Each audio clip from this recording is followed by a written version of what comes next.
வலுக்கட்டாயமா அவங்கள பிடிச்சிருக்கு, பிளவுஸை பிடிச்சி இழுக்கும் போது வந்திருக்கோம் சார். இப்படி இழுத்துருப்பாங்க இல்லையா, அப்போ நகை ஆயிடுச்சு சார். ஃபுல்லாக அப்படியே கழட்டிட்டாங்க சார். அவங்கள ரேப் பண்ணியிருக்காங்க சார். பண்ணிதான் சார் அவங்க விருப்பமே இல்லாமல் பண்ணி அவங்க கொஞ்சம் அதிர்ச்சி ஆவாங்க.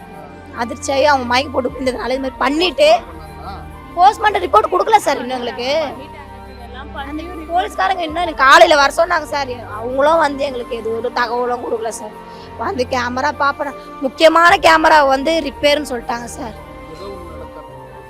ஆமா சார், அந்த வாட்ச்மேன் தான் சார் அவன் தான் சார் எங்களுக்கு போன் போட்டு, எங்க மாமியார் போனை போட்டு நீங்க காய்கறி கட் பண்ற வேலை இருக்குதுமா ஆமான்னு போட்டு போயிட்டு இவங்க 5:50 இவங்க பேசிருக்க 4:30 மணிக்கு அவன் ஃபோன் பண்ணிருக்கான் சார். அவனும் ஃபோன் பண்ணிருக்கேன், இவங்களும் ஃபோன் பண்ணி திருப்பி விசாரிச்சா வேலை இருக்குதுன்னு சொல்லி தானே கூட்டு போனா. அப்ப அந்த காய்கறி கட் பண்ற வீடு யாரு கூப்பிட்டாங்க, அவங்க கிட்ட யார் வேலை சொன்னாங்க, அந்த ஃபிளாட்ல விசாரிச்சா நிச்சயமா அவன் கிட்ட தப்பு இருக்குதா, உண்மையில வேலைக்கு ஆள் கூப்பிட்டு இருந்தாங்களா அந்த பில்டிங்லன்னு தெரியும் சார்.